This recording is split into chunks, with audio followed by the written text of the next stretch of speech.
Hi there and welcome to Saving Ophelia. My name is Thijs and this is Ophelia. Well, more correctly, it's technical drawings and schematics of her previous incarnations and possibly of old potential versions of her. When I tore down the chart table, I recovered a huge block of old and waterlogged papers. A lot of it was either moldy beyond repair or in this condition.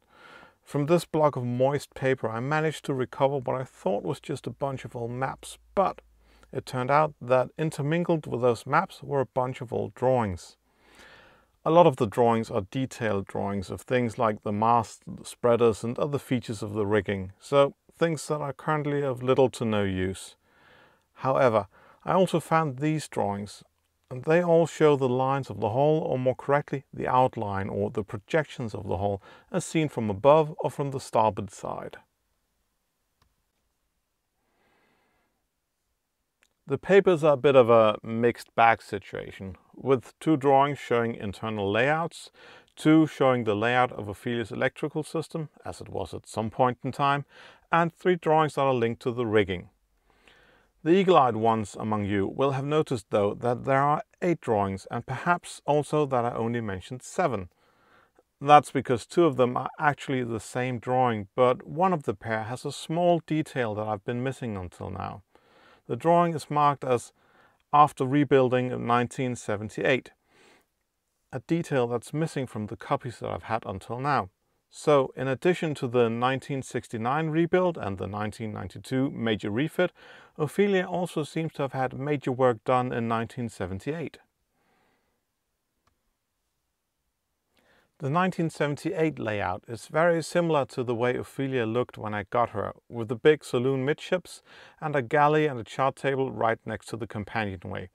This is also the drawing I've been using to show where in the boat I was working at any given time, so it's the layout you've been watching me slowly take apart.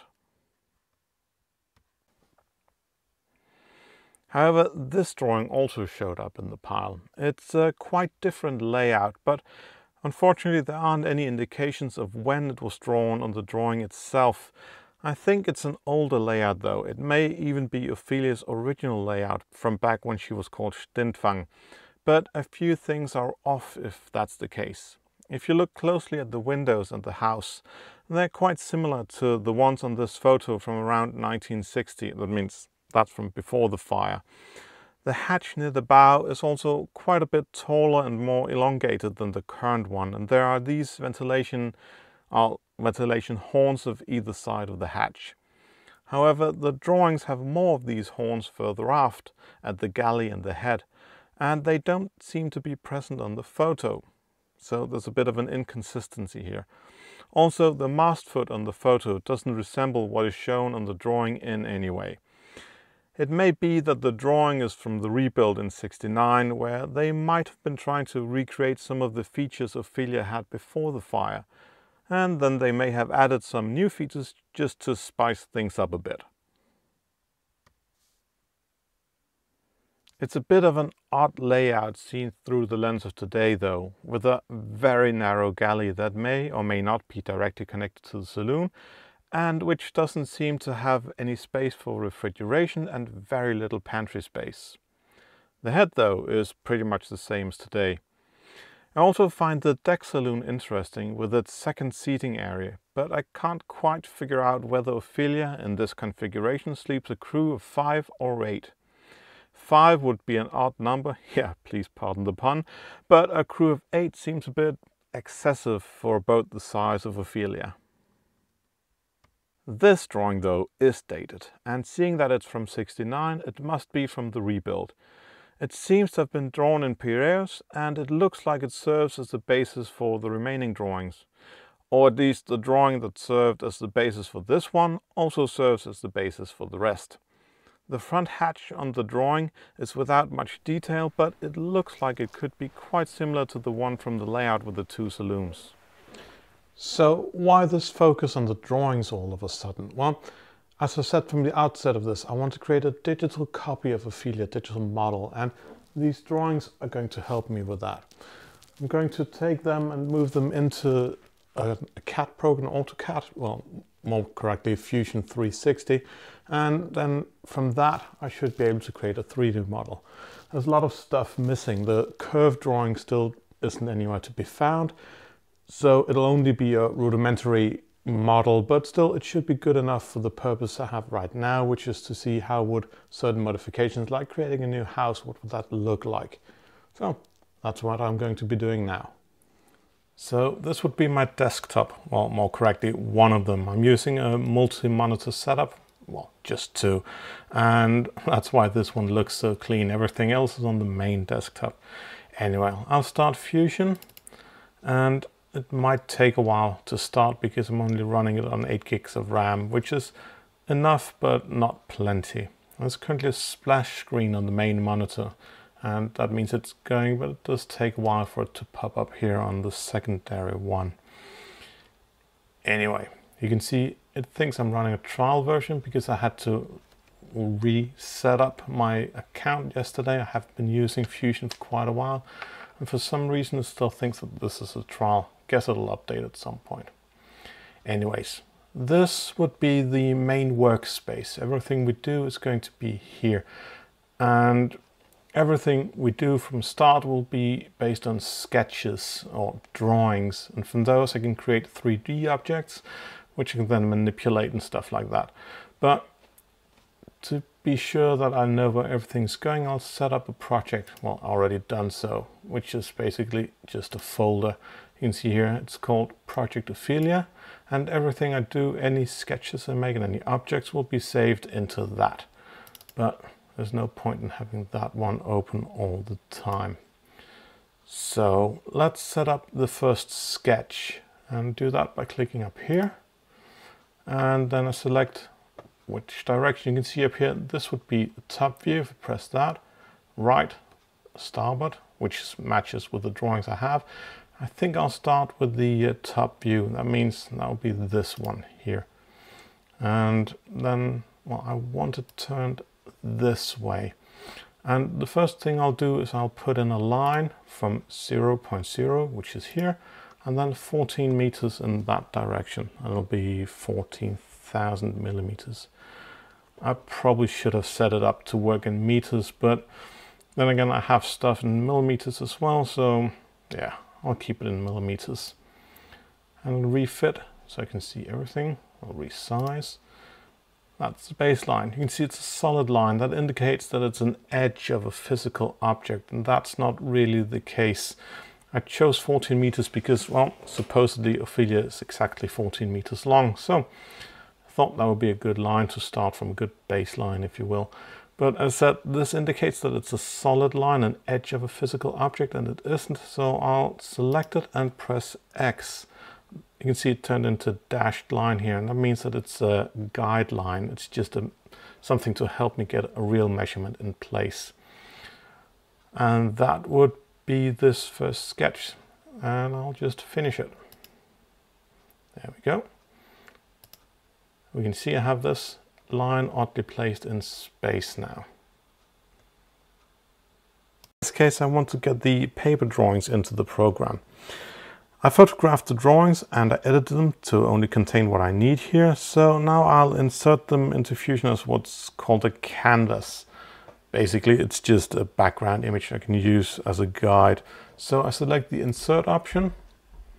Oh, maybe I should do it right. Insert, canvas, and then I need to find the image I want to insert.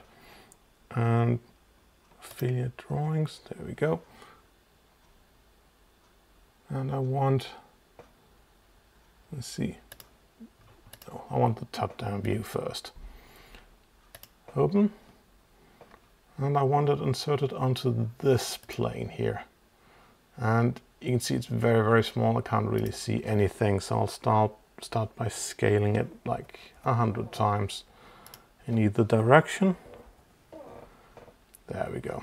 That makes it slightly more visible. See, want that flipped around.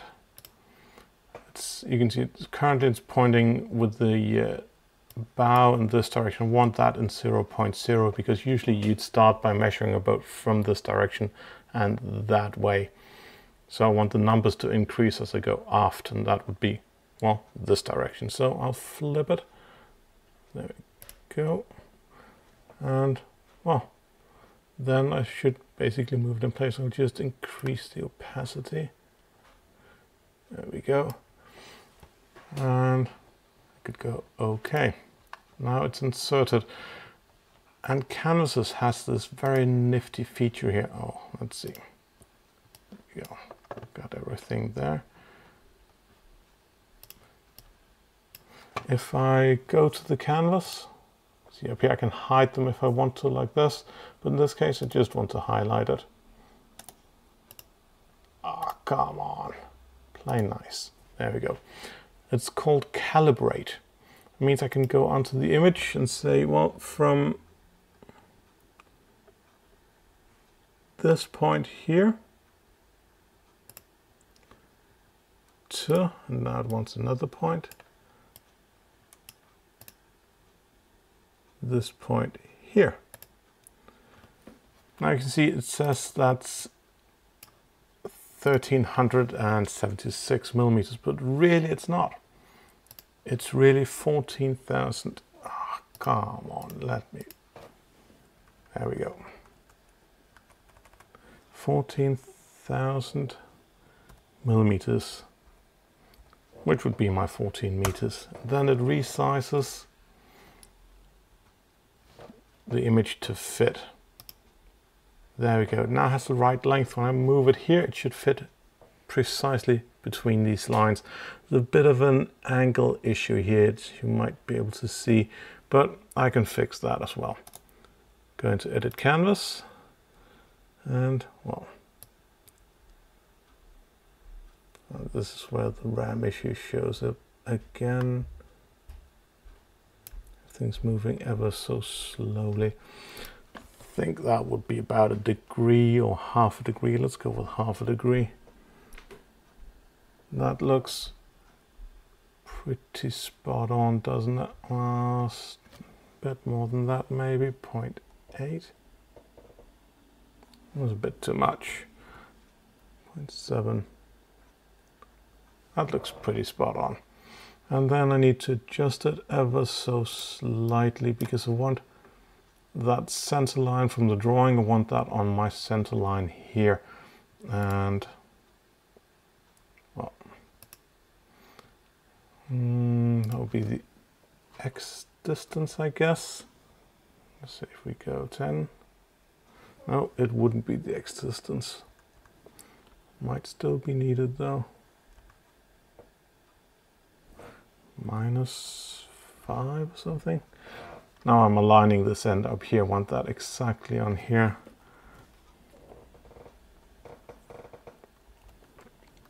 Maybe I need the 10 after all. A bit more than that. And I can zoom in if I want to make it more precise, but there's a limit to how precise it's going to get when the drawing looks like this. Let's try 15. That should be it. And then, now do I want this to move up or down? There we go. 20? No. Probably more like 40. 60. 70. 75. That was a bit too much. 73. There we go. And then I'm just gonna add a bit here as well. 18, possibly? No, that was too much. 16.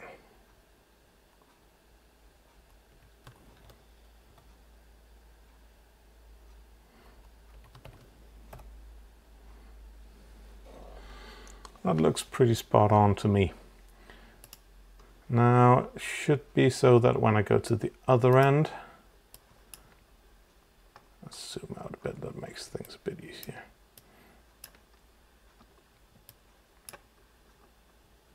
Oh, that's pretty precise. A slight bit of issue here with the angle not being completely precise, but it might also just be the drawing looking odd. Anyways, zoom to fit, that would be one of the drawings inserted. And then I do the exact same thing with the drawing from the right side, the starboard side drawing.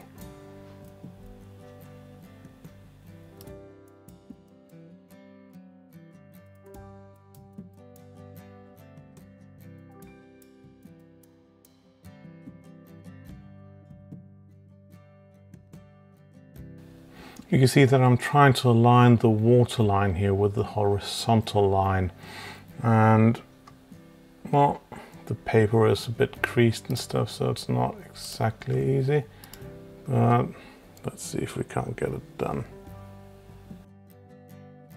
And now I actually need a line from here and this way up, so I know where the front end of the boat is going to start on this drawing.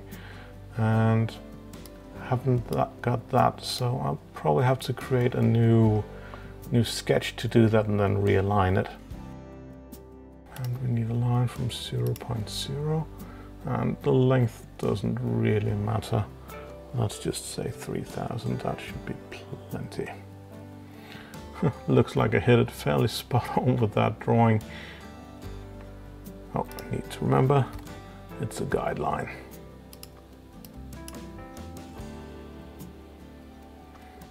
Looks like I actually just need to adjust the up and down direction here a bit to get that line on the water line, and then, well, what do you know? Both ends line up. Well, sometimes you're just lucky. So now I want to start tracing the signs I've inserted, and I think I'll just hide the ones that I won't need. I won't be the starboard one, I won't be starting with that. I'll start with the top one, and then I'll need to, well, edit the sketch. And oh yeah, of course, now I created the sketch before I inserted the canvases, so I can't see the canvas, so I'll drop that. Then I'll go into this top view canvas and rename that for baseline instead, and then I'll insert a new sketch, and that sketch is, well, does seem to be in the right plane, so I can use that immediately. And I'll call that top view. Spelling. So that should allow me to start drawing here. I can still use the center line even though it's from another sketch. As long as it's not hidden, it will be visible. So, but I'll just redraw that center line to be absolutely sure that I have it. And it doesn't really have to have the right length, it just needs to be longer than what I need. There we go. Outline, guideline, and then I'll insert lines this direction, just random places. It doesn't really matter. Usually you'd have a fixed distance, but I just need something that will give me the correct curve. I think the first one, I'll zoom in quite a bit and then I'll draw it here. In the center of that line, except here, center of that line, except, and then I don't really need them that close anymore.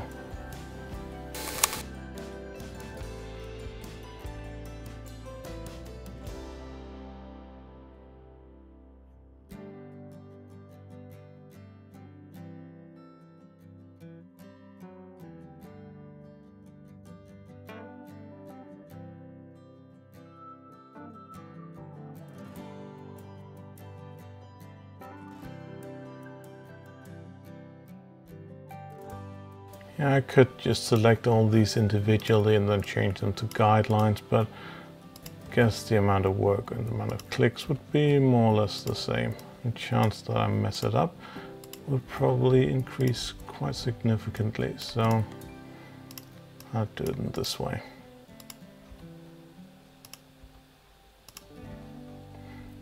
There we go. That would give me a lot of points.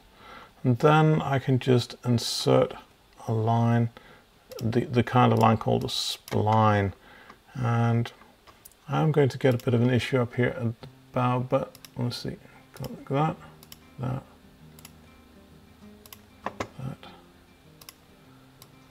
Guess I could zoom out a bit. Hitting these marks should be fairly easy. It snaps to them. Either way.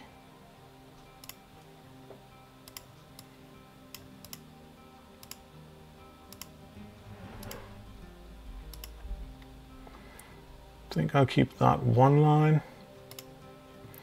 and then add another spline here to here to here to here. And you can see I can change these points, the angle of the line at each point. And I want this one to be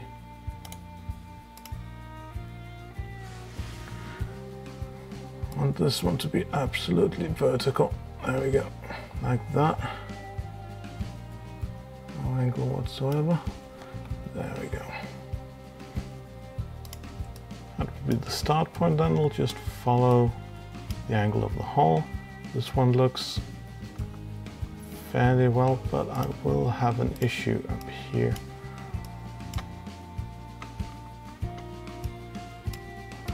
Because that first line was anything but vertical, but you can fix that now.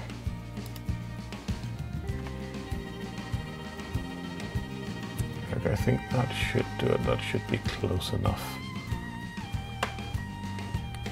So now I just need to do one thing, that's connect the ends of these two splines. The splines connect to one another, but I need a closed loop here. So I need to put in a line from this endpoint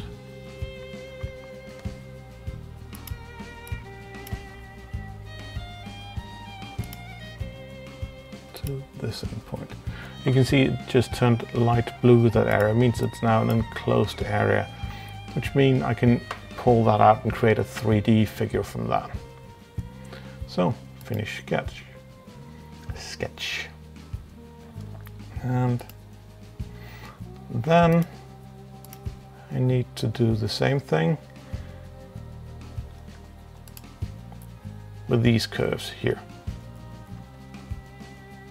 And that's the outline. So I can finish this sketch as well. You can see it's once again turned light blue. There we go. And let's see the top view as well. Let's see that. Let's try turning off the, oh, no, not a problem. I thought I might have been reaching from one sketch into another, leaving the plane, but it's not. There, each drawing here is in their plane, so all's good. And let's try hiding these, because what I want to do now is extrude these things into solid shapes and do that. Well, maybe I should save my work first. There we go. Grab this one and I say extrude, and in this direction. And I know that Ophelia is 3.6 meters wide, and I want the shape to be bigger than that. So this is the center line, and half of 3.6 is 1.8 meters. If I go with 2 meters, that would be 2000 millimeters. Then we should be good. There we go. That's to one side. And it's fairly easy here. Extrude. Oh, I might have messed something up. Let's just undo. There we go, everything's back. Grab this one. Extrude 2000. Might as well, while I'm at it, say I wanted symmetric, two sides. That should finish that. And everything looks good. It's going to be a new body. Should be good. Now that means we've generated a body up here. I can hide that one because it's not really needed. And then starboard view has been hidden. Let's bring out the top view. It's there. And see, that's only half the boat. So if I want to do something, I need to mirror it. Then it's finished. Now we have the complete shape here. And I want to extrude again, as it did before. So with the extrusion of the top view done as well, that leaves me with these two bodies. The one from the side view, the starboard view, and the one from the top view. And I know that Ophelia's shape is going to be somewhere within the space defined by these two. She won't go any further down than this, no further up, and well, she has to be within this shape. So I want to combine these two, and I do that by choosing the combine function, and then I select the target body, which one is going to be modified. I think that's this one is the better one for that, and I want to modify it with this shape here. And what I want is the shape that's within the intersection of these two bodies. So do that. So I'll only keep where these two intersect, and I want to do it as a new component, and I want to keep the ones that I had before I started. There we go. And then you can see it didn't create a new body, but it did create a new component. So I can hide these two, and that leaves me with this shape. It's not the real Ophelia. It's definitely more blocky than she is because, well, we are missing a point of view, and even then we would be missing a lot of curves. I'll only give an outline here, but within this shape you will find the real Ophelia somewhere. And for now this is good enough because I can use this shape to experiment with a new house structure and see how that looks. Could even get a bit of perspective. The parts below the waterline won't be right, but everything else should be, well, close enough to real to be useful. So this was what I wanted to show you today, and I hope you found it useful, or, well, at least a slight bit interesting, and I hope I'll see you again next week. So thank you for tagging along, and have a good one until then.